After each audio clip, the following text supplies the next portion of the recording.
jumped the gun earlier with a mini 2-second thing, but I have a whole rant today, so I'm just gonna put Instagram live and just go for it. Yeah, 3,840 days till I'm 40. So my rant today is about leverage, and I have like this whole thing prepared just to actually read out, and hopefully it can still be entertaining at the same time. Nope, this is not working. Okay, that is better. So, leverage. Humans are hard to trust if the right incentives and leverage are not in place.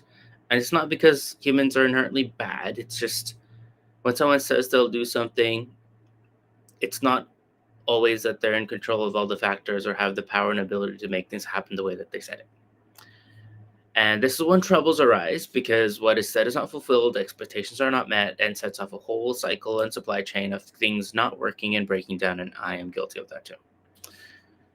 Like fractional reserve banking and fractional reserve money that we have today, it's really come out of a fractional reserve promises that we actually do on a daily basis. And life works great when you have no expectations because when you're not relying on someone else to fulfill their part, it may seem inefficient and even illogical, but when you're stress tested, not having that expectation or having your own leverage just works. Just going back to the whole bank fractional reserve thing is like their leverage is that they can just keep printing money or keep generating or creating credit with the support of the central banks. So banks, that's why banks don't need as much leverage. I mean, your credit score and the ability to print money is enough. Now, they still do at higher levels require leverage and assets and all that, but I've done assets like we're in the car business, right? And yeah, I've learned that sometimes even 50% down payment is not enough leverage.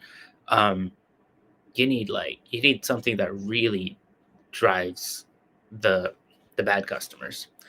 So like, talking about good, bad, like it's all relative. Like it's not, I don't despite the pain that some customers cause me, it's like they're not bad people. Um, but I was like looking at like just cash and leverage and big companies, and I was looking at Berkshire Hathaway. Now it's a big leap from like a car finance customer to Berkshire Hathaway, but it's not just Berkshire Hathaway, Apple as well. They both keep almost 30% of their net assets in cash. Now those aren't like idle positions. They're always like cycling money and deals in and out, but whatever gets taken out gets quickly replaced. And it just made me think like, you know what? Like putting aside the morality of like whether it's a good business or bad business or people are good or bad, like I think there's like an objective measure to perhaps seeing whether a business is good and would make good business and good partnership is maybe it's good. Like you want to know if your business partners have 30% of their assets in cash. Like how much cash do you have? Like I don't need all your cash. I don't want all your cash. I just want you to pay me for what service I'm giving you. But if you don't have a 30% net cash position, if you get hit by like a cash squeeze, I'm gonna get hit by a cash squeeze. And you don't like you know that cash is king. And I've like strived and worked towards keeping and growing like our own company's cash pile, right? But only recently did I realize that doesn't matter. It can all break down if your business partners and relationships also don't have like a 30% cash pile or like the same goals or demeanor of you as in terms of like keeping extra cash. And having like yes, private business, and you don't need to like share the full details of everyday business and what's happening, but having visibility over your business partner's cash pile, like that's actually powerful. That I think leads to strong partnerships and the ability to grow. Anyway, that's coming to the end of the rant, but yeah, it seems so obvious right now that I kind of wish I knew before, or someone would just give me a number. Like it's like I know, but what can I act upon? It's like, well, Don't just act upon yourself, act upon like whoever, like I don't even know how you ask your business partners or potential partners that how much cash do you have in reserve? Like I don't know how you ask that. So I'm looking for feedback, but I want to put into practice a way to just ask and verify and check that your business partners or anyone that we make a deal with has cash reserves, not just the promise of them having cash soon. Um, and even like finance companies, like if you're trying to build a fund, they will ask you to put up, 30%, 40% of cash reserve, or like as the junior debt or whatever, before they put in their senior debt. And over time they build trust with you and they lower that ratio. But it's like, yeah, I you know what, sitting here right now, I actually totally get it. It just dawned on me, and I'm like, why did I not know? I knew this, I just didn't know this before. um yeah, that's about it.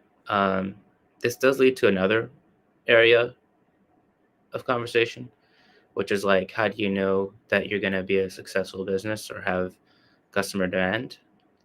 Well, what level of customer demand drives a good, strong business?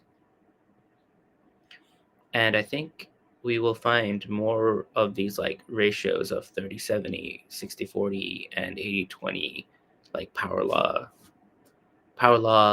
leverage law, growth law. Like if you have 60/40, like if 40% of your customers would be really disappointed, like I think this is a scientifically researched study, like for startups to grow, if 40% of your customers would be very disappointed if you disappeared tomorrow or did not provide your service, then you have product market fit. Like that's the actual measure for product market fit. And you can tell from like a gut feeling or whatever, but like if you want to actually measure it, that's been found. I need to find the study, but that's what I've heard. Um, and you know what? That's leverage. If 40% of your customers are dying for you, that's leverage. Um, if you're like Apple or Berkshire Hathaway, you don't need to be. You still want to grow. You don't need 40%, but like maybe 30%, and hence the 30% cash pile to go with it. Like if you're at 40%, then that I feel like that's the only case where like you're Uber and you can spend, because people are dying on the street not getting a taxi. So it's like, yeah, just keep spending money. But if you're not, you should be keeping a cash pile like Berkshire Hathaway. Like, and if you're really gonna squeeze, don't go below 80/20, because if you lose that 20, now I know it's not directly related, but yeah, power law 80/20, if you go below 20%, you start losing power and leverage. Again, I don't know if any of this is actually true, but this is something I'll be keeping in mind moving forward. Thanks for listening.